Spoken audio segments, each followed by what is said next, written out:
Brought to you by the Every Dollar app. Start budgeting for free today.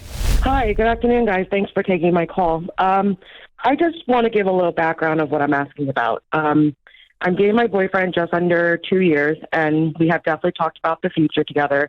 And the next step would be living together. We feel rent is just a waste of money. We'd like to buy a house. Neither of us are in the financial state to buy a house. His parents have graciously offered to basically have us buy their house from them for $350,000, which is, pennies in this market, with the agreement of if we were to ever sell, that we would have to split the difference with them. Whose parents? My boyfriend's parents. This is an awful idea. That's why I'm calling. Did you feel like it was an awful idea when you called, or did you think it was a great idea and you're just being nice to my really dour response? I was kind of 50-50. I came from a divorced house, and my parents argued about money every single day. My boyfriend's parents are still together. They lived middle class, so did we. I also have student debt. My boyfriend doesn't have any, so I'm just trying to, think of the future. I'm also thinking, am I going to sign off on a mortgage without an engagement? So I know that's playing into it.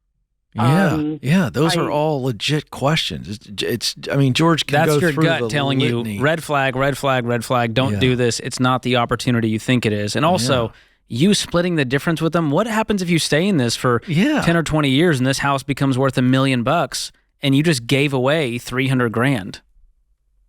Right. Do you see how convoluted it is? Can I give you an alternate vision?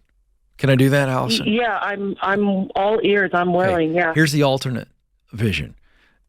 You and your boyfriend don't live together until you get married.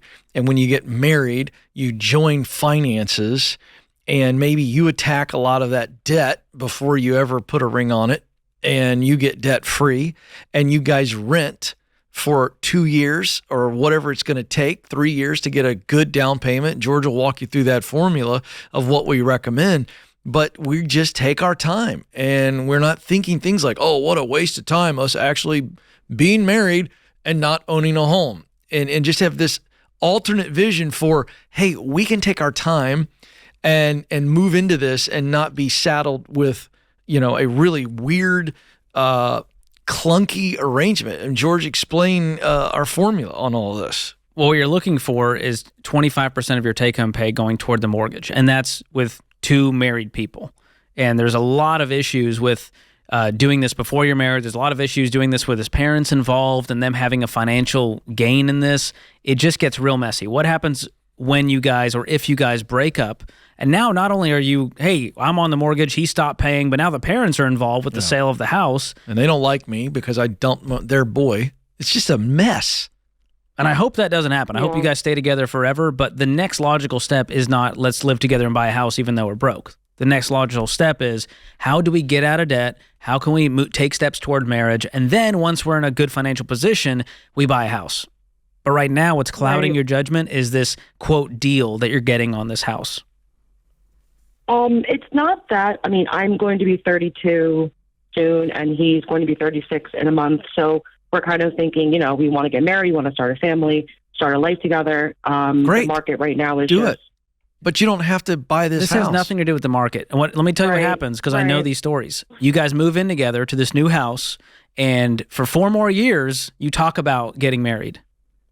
Because guess what? Now you've kind of already played house, so what's the point of getting married? Why the rush? And we're broke, so we can't pay for a wedding, and therefore you're going to build up resentment, and that's going to not end well for this relationship. And so we're just showing you what happens on the other side. We're not trying to be naysayers. We just get too many calls when people hoped it would work out a certain way, and then life happened. Right, I get it. And like I said, I came from divorced parents. I'm personally in debt. I'm working extremely hard to tackle and just get rid of it so him and I don't have to worry about it. And he's a complete opposite. Doesn't have any debt, didn't have to worry about parents' financial struggle. So, we're coming from two totally different point of views. And when I bring up to him, I don't want to sign a mortgage away if I'm not engaged. I need at least a commitment. What does he say to that? he kind of, I don't want to say he danced around the idea, but he goes, well, we're going to do it eventually. Like, we're going to be together. Like, you know, but I really want to live together before we do. I'm like, yeah, me too. But if I'm going to sign a mortgage without a ring, like, I don't see how that's fair to me. Yeah, you're right. I'm not going to get into my traditional views of all this, but you certainly should not sign a mortgage when you are not legally married to him. Yeah. I mean, at first I was like, I don't want to buy a house unless we're married. And then I compromised with, I need at least an engagement, so I know it's coming. No, don't compromise. And don't compromise. Make him, listen, you got the leverage, sister. He needs to step up. Right. He needs to step his game up. Is he gonna pop the question or not? You should play this back for him on YouTube. I'll tell him I'm the bad guy today. I don't care. Man up, bro. Put a ring on it. Don't put pressure on her to get into a ill-advised deal. And what's wrong with you? And to use this as leverage to hang over your head is just strange and manipulative. It's weak. Say, well, once we move in, then I'll propose. I want to try it out. I want to live with you for a while before I decide to commit to you. This is what's wrong with men in America today. We got all these freaking women walking around that have got a lot to offer, and they're in their 30s, and they can't get married because you got a bunch of freaking children posing as men. We got a man problem in the United States. And women, you know what you ought to do? Just tell these guys, go pound sand. I'm not going to live with you. I'm not even going to date you for a long time if you don't show some dadgum commitment. I just got to tell you, George, I get a little irritated with it. And this is the problem. And he's in his 30s, Allison, right? He's 36. He's a man-child. Why doesn't he just buy the house on his own? There if he's we so go. Financially well off. There's a notion. Right. He doesn't have the money, right? I think I shocked Allison. I do, you know, I need to say, like, he has been I know this is probably sound contradictory, but he has been, like, the most amazing partner I could have ever asked for. And, like, we don't have any issues. But, you know, when it comes to this, you like, do. This is where, but when it comes to this, like, we obviously have two standpoints. He's seeing it as, let's get the living situation on the road, and we can finally move forward and be together. And he commits first. Like, renting is one thing, but, like, a mortgage, I don't know. It doesn't sit right with me. I thought we told you that, Allison. Don't keep waffling on this. And listen, he may be a great boyfriend, but he's a boy.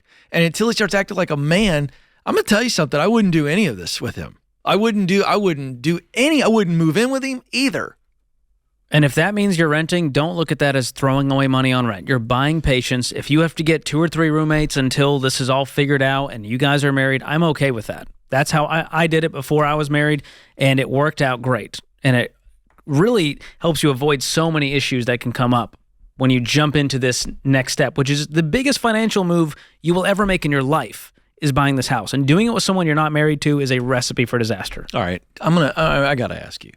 If this were a dating show, okay, what's your statute of limitations, if I can borrow a phrase, on how long a guy should be in a serious relationship like this before we start to say, hey, dude, you have commitment issues? Here's what I'll say. What's the length of time? If it's high school sweethearts, I think you can get more time.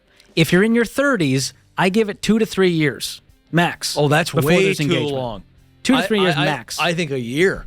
I think 12 months. If you're in your 30s and you've been seriously dating someone for a year, if you can't decide by that point whether or not they're a life partner, I like getting past the first year. That's when you finally have your first fight. The first year, it's all gumdrops and rainbows. No, I think that's about a 3-month period. You got to know how they fight. Conflict is everything. You got to know how they fight before you say yes. Yeah. All right, Ken's an old man, but I think we're on the same page. I believe in commitment. Been married 26 years. I believe in a thing called love. Take that and stuff it. Create your free every dollar budget today, the simplest way to budget for your life.